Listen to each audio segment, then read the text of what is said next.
He did it, guys. He did it. Gaben has won the console war. This beautiful man right here. Let's look at those eyes. Man that won the console war back in the day. Sony, Xbox.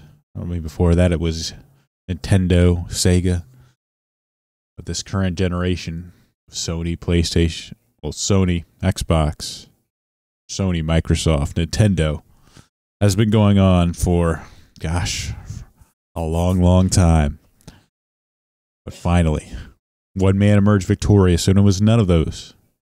It was the rise of PC that has taken over the gaming industry. That's what I'm going to talk about. Our first story of the day. It's Gaben winning the console war.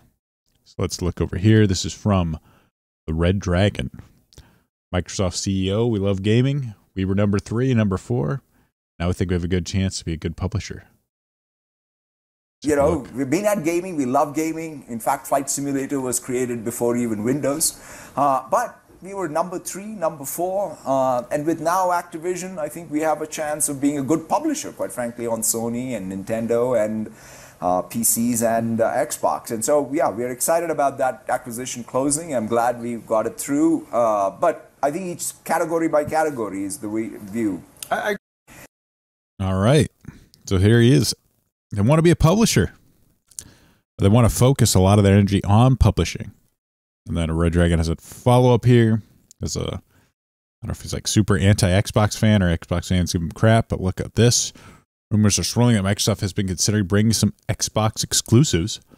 The rival PlayStation and Nintendo Switch platforms, Sea of Thieves, Hi-Fi Rush, have both reportedly been under cross-platform consideration. When you combine the rumors with recent comments from Microsoft CEO Satya Nadella and Xbox CFO Tim Schwartz, it's clear Microsoft is weighing its Xbox strategy now that Activision Blizzard deal is complete.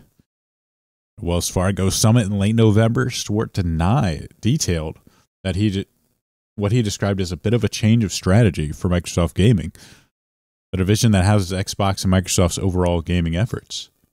Not announcing anything broadly here, but our mission is to bring first-party experiences and our subscription services to every screen that can play games, and said Schwartz, and that means smart TVs, that means mobile devices, that means what we would have thought as competitors in the past, like PlayStation and Nintendo.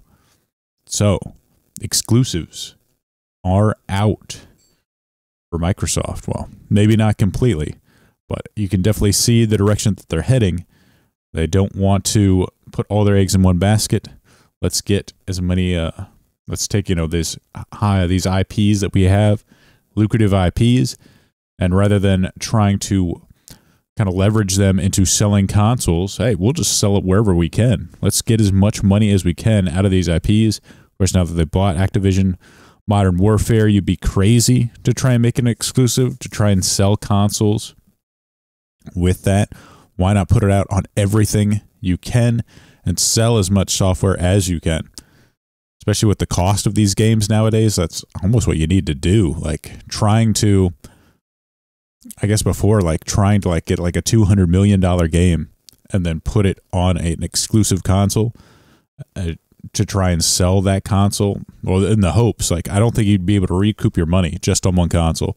It's almost impossible. Unless it's like just sells crazy good, there's a risk to that. So put it out there on everything. Try to get as much money as you can right away for it.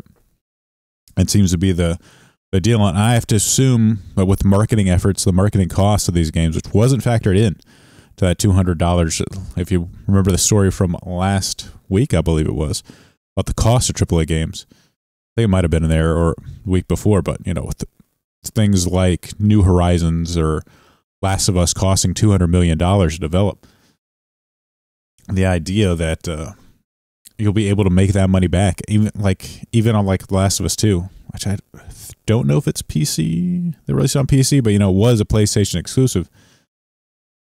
To be able to try and make that money back, or with the idea, that Sony helps out with that cost, and tries to, or gives them money to develop it. Let me see. Let me switch this border here. Oh, no, you can't quite see all that, but I will on the screen. But the idea that they're going to help, publish that game exclusively for the console, this does not seem viable anymore. Also, on the other side of the aisle, it's not just Microsoft. Let's take a look at this. There is computing. From J-Rock Users here on will be Twitter. able to play their favorite games seamlessly. Gamers will be able to find a place to play in different spaces. Price to play. While PlayStation will remain our core product, we will expand our gaming experiences to PC, mobile, and cloud. There is computing. Oh, finally, we have a place to pray. Let's see. Well, here's the translation for this by PC Focus. PlayStation is going third-party launching games day one on PC. There is computing. Users will be able to play their favorite games seamlessly. Gamers will be able to find a place to play in different spaces. While PlayStation will remain our core, we will expand our gaming experience to PC, mobile, and cloud. So, Microsoft moving over to PC.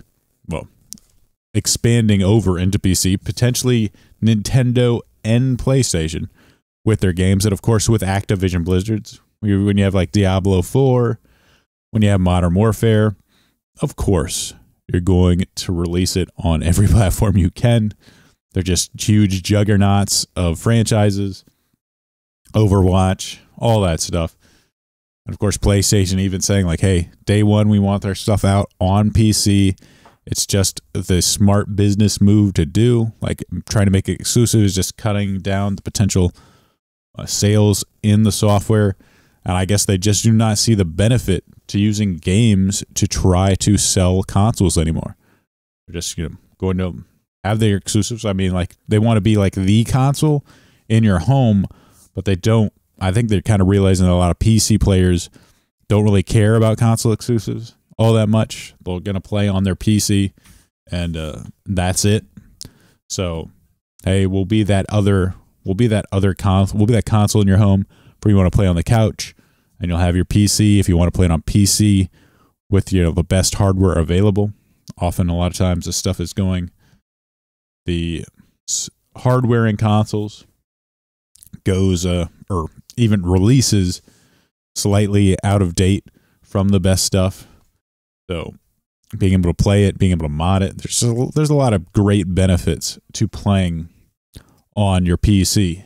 But the big winner of obviously in all of this, I mean, when you have Sony, Microsoft saying, hey, exclusives are gone.